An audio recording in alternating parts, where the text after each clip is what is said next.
कितना अच्छा, क्योंकि उनके रडार में यहाँ गेंद कहीं आ गई तो जितनी जोर से बल्ला घुमाते बाउंड्री के बाहर ही जाके गेंद गिरेगी। ने बड़ी शॉट मारने की कोशिश की, गेंद मिस कर दिया। तो अब 5 महेश, 5 बॉलों में तोहरा के पता बा कितना प्यार है हमनी दोनों में। हाँ, धोनी ने 6 मार दिया। वाह वाह। महेश, तू हमरा से कितना प्यार करत रहा, कितना खुश रही हमनी दोनों। एक छोट दुनिया रहे हमनी के, लेकिन फिर पता नहीं तुहार मन में का आइल और तू हमार जिंदगी नरक से बदतर बना देला।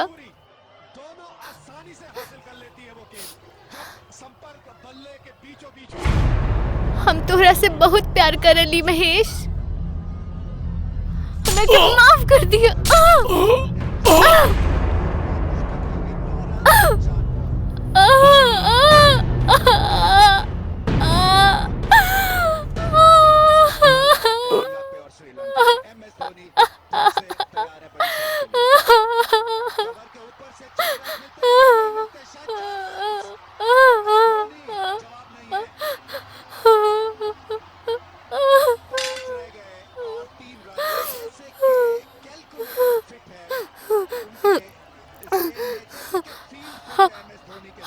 Hello, police station.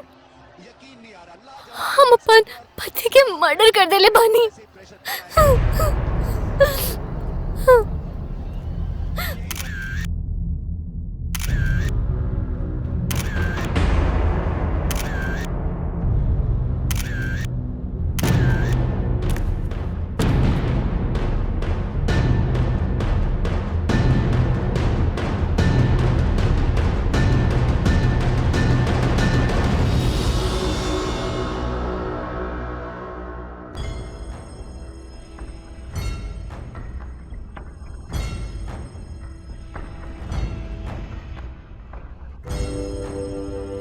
पारुल जी सर। एम्बुलेंस को बुलावा और बॉडी के पोस्टमार्टम के खातिर भेजा। ठीक बा सर। और मैडम आप चली आई हमरा साथे। चली चली।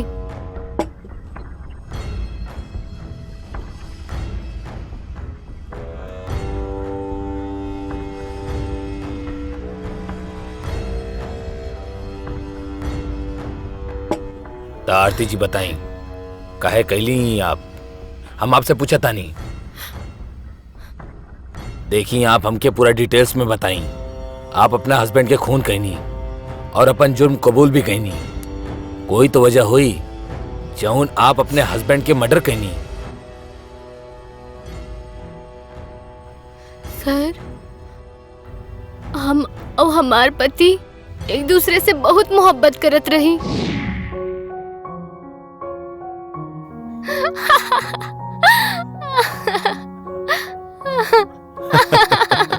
अरे रुका।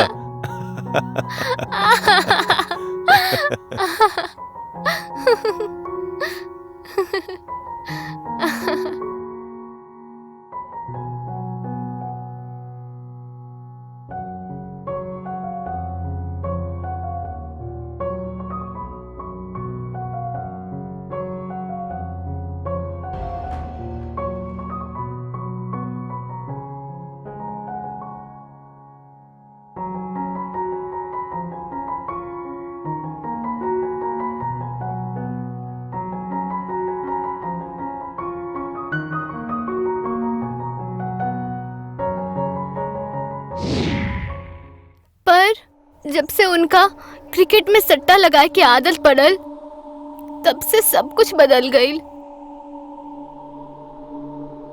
हमारे हस्बैंड के एगो विजय नाम के दोस्त रहे, जेकरा एक दिन वो कॉफी पे बुलवलन।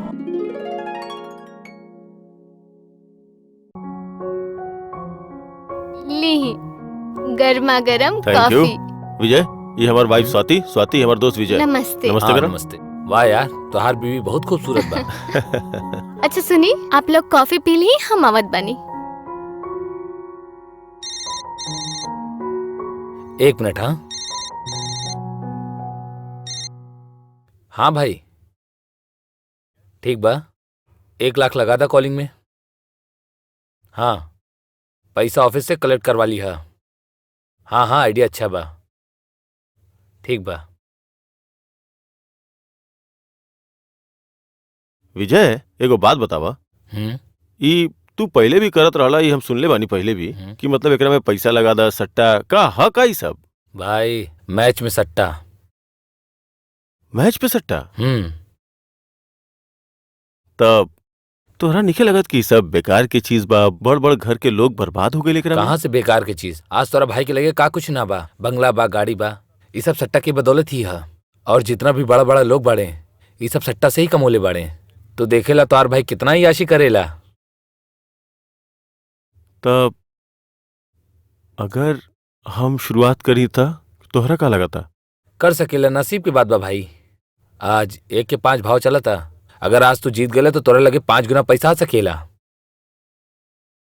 अच्छा, तब ठीक बा, हम तोहरा पैसा देते नहीं, हमरा खातिर भी लगा दा। हाँ, और अगर हम 10,000 लगाई तो? तोहर इच्छा, तू कर सकेला। लग गए तो तोहर काम बन जाई। ठीक बा, हम तोरा 10,000 कैश देता नहीं। जैसन तोहर इच्छा। Wish for the best. Okay, all the best.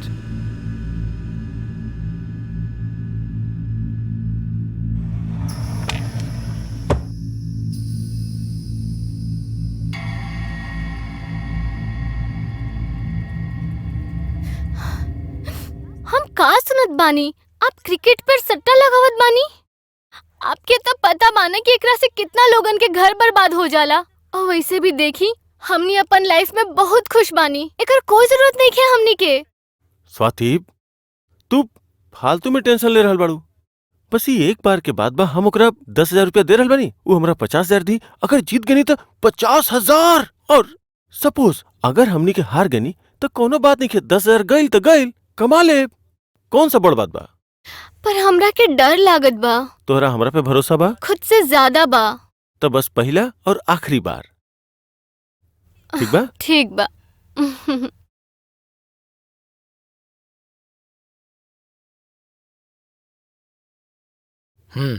शाम के मैच खत्म हो जाए तो फोन करता नहीं। अगर तू जीत गया तो पार्टी तो बनेला। Of course.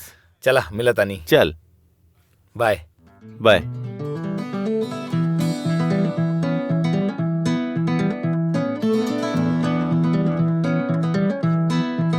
Swati, Swati, Swati, Swati, Swati, India जीत गई। हम का करी? अरे पागल, हाँ? 10,000 के 50,000 हो गई। अरे तू खुश ना भैलू? नहीं, हम खुश बानी। अरे स्वाति, 10 के 50 हो गई। Can you imagine? ए भाई, कैसे बड़ा तू? जीत गईला तू। मिला तोहर 50,000। ओहो, थैंक यू। अच्छा सुना, आज इंग्लैंड और न्यूजीलैंड के मैच बा। इंग्लैंड पे 1 लाख के 8 लाख मिला था। ता लगईबा का? यार 8 लाख सुने में तो बहुत अच्छा लग रहा है, लेकिन हमरा खातिर 1 लाख बहुत बड़ा रकम बा। अरे भाई, ज्यादा कहाँ बा? 1 लाख के तो सवाल बा। एक 50,000 तोहरा लगे बा, दूसरा 50,000 के जुगाड़ करे के बा। और अगर इंग्लैंड हार भी गई तो तोके 50,000 देवे के बा। और उहो वहीं थोड़ी बाद में देवे के बा।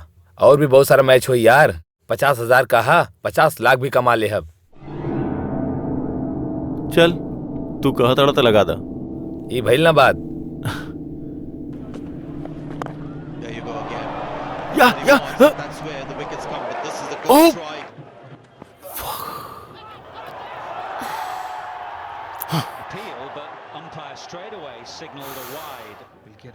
या yes yes. Brilliant. This time over mid-off. Right, he's connected that all right. No, sheet.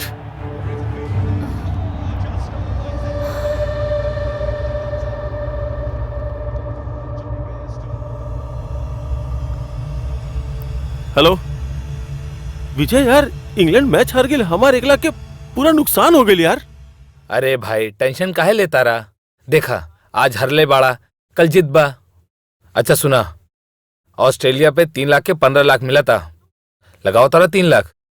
तू 3 लाख के बात कर रहल बड़ा, हम कहाँ से अफोर्ड करब 3 लाख? बहुत बड़ा रकम बा हमरा खातिर। अरे भाई तू टेंशन काहे लेता रहा, हम तो के क्रेडिट पे दिलवाता नहीं ना।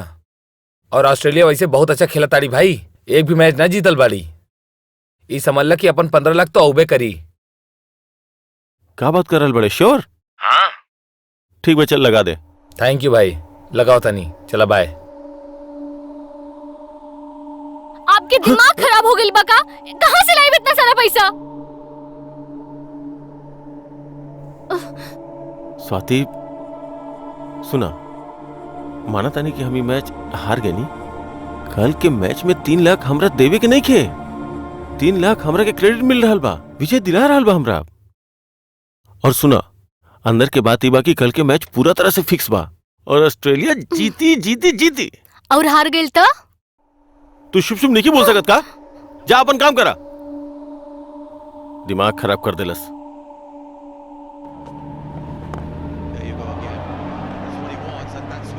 शिट यार। हेलो हेलो विजय यार, ऑस्ट्रेलिया मैच हार गई। हमार पूरा 3 लाख रुपया डूब गए। You believe it? यार तू कहले रहला कि ऑस्ट्रेलिया एक भी मैच नहीं हारल, बट व्हाट इज दिस? अरे भाई हमारा हाथ में थोड़ी कुछ बा, हार गईला तो हार गईला, अगली बार जीतल जाई। हाँ चल ठीक बा, चल बांग्लादेश पे 1 लाख रुपया लगा दे। हाँ? हाँ। अब पागल हो गई बानी का, सब कुछ बर्बाद करके ही मानब का। स्वाति प्लीज, हमारा ऑलरेडी मूड ऑफ बा और दिमाग हमारा खराब मत करा, समझ लो।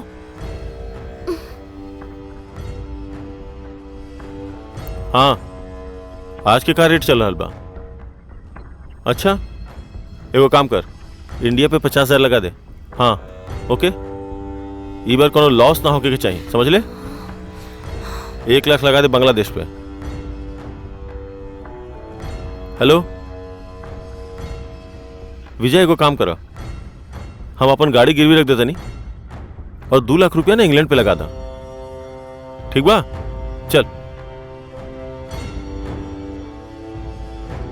आज गाड़ी बेच देनी, कल घर बेच देब, अब एक दिन ऐसा न आई कि हमरा भी गिरवी रख देब।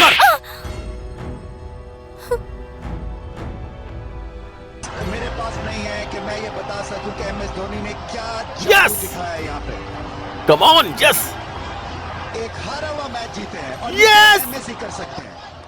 जादुई ताकत है इनमें और इनका जहन जितनी बड़ी मुश्किल Yes! हो उतना ही साफ काम करता है। क्लैरिटी होती है कहाँ इन्होंने शॉट लगानी है और भारत ने कमाल फाइनल जीता 1 विकेट से। एमएस धोनी ने कमाल कर दिया।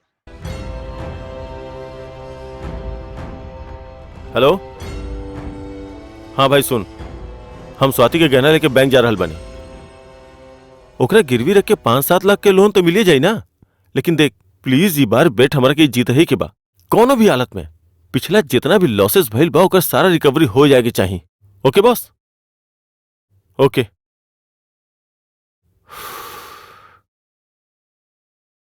आपके दिमाग तो खराब नहीं क्या हो गई बा? आपके समझ में आवत बा कि आप का कर रहल बानी? खा मतलब एक गहना ही तो बचल बा, आप ओकरो बेचे के बात करत बानी? स्वाति समझल करा, हम तो हर गहना गिरवी रख के जौन लोन ले हब ओकरा से हम बैट खेल के सारा पैसा रिकवर कर ले और हम ही बैट 100% जीत जाए यार। आप इतना महीना से तो इहे कहत आवत बानी ना, पर का करत बानी?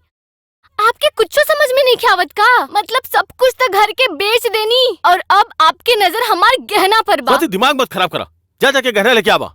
आपके जो करे के बा करी, बाकी हमार गहना के तो भूल ही जाए रहुआ, आपके नाई दे। स्वाति तू अगर हमारा गहना ना देबू ना तो हम खुद भी जाके ले सके नहीं। इडियट।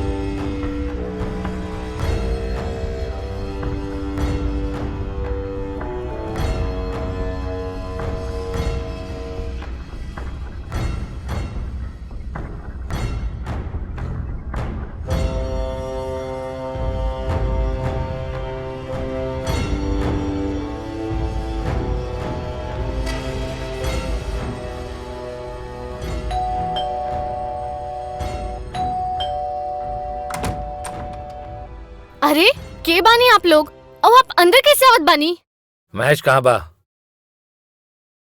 वो तो घर पे नहीं खान आई है तो कह देब कि आप लोगन से बात कर ले। ये जे कहीं छुप के बैठल हुई, पकड़ के लाओ करा के ऊपर जा। वो घर पर ऐसे कैसे भीतर जात बानी आप? अरे छोड़ा छोड़ी उनका छोड़ा, के। चला। छोड़ दी। छोड़ा। अरे छोड़ी का करत बानी? भाई बाथरूम में छुप के छोड़ बैठल दी रहा उनका के। साला। हमारा पैसा लावा। विजय देख, हमारे पास पैसा निकल देवे खातिर। मत मारी। हमारे छोड़ पास दी कुछ हमारे निकल पति देवे के। खातिर। जोन कुछ मिले सब कुछ तू ले ले और कुछ नहीं है हमारा पास। महेश छोड़ झूठ दी बोला हमारे तारा। पति के प्लीज। तोरा पास देवे के खातिर तो बहुत कुछ ए, छोड़ो ग्राफ। हे पकड़ा साले के।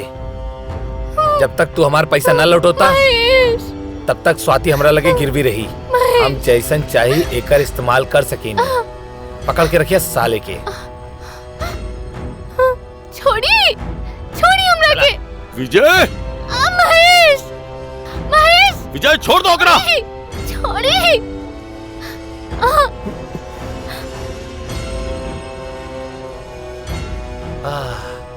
बहुत कड़क माल रहे। जा छोटे तू जा। हाँ कुत्ता साला। रुक साले। जब महेश तोरा के तोर गलती बहुत भारी पड़ी। छोड़ दो करा। का छोटे भाई तू हमरा के फंसौले बाड़े। सोएब जा तो हर बारी। साले बोला बहुत मजा आई भाई। महेश जब तक तू पैसा न लौटोगा तब तक ख्याल रखिया हमारा अमानत के। हम फिर से आए।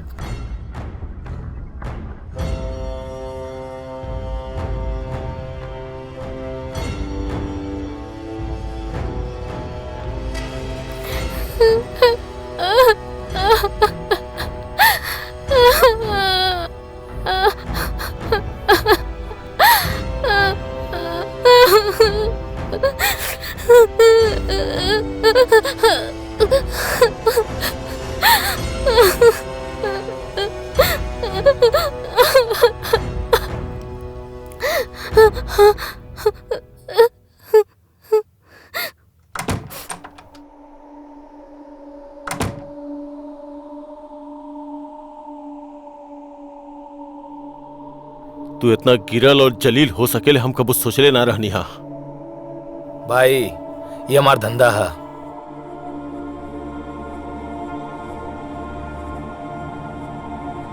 विजय एक और सट्टा खेले के बाद 10 लाख रुपया क्या?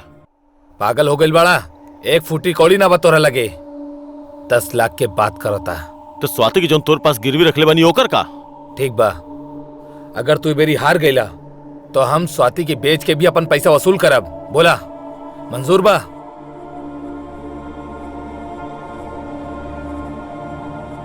ठीक बा, हमरा मंजूर बा। ठीक बा, हम पैसा अरेंज करतानी।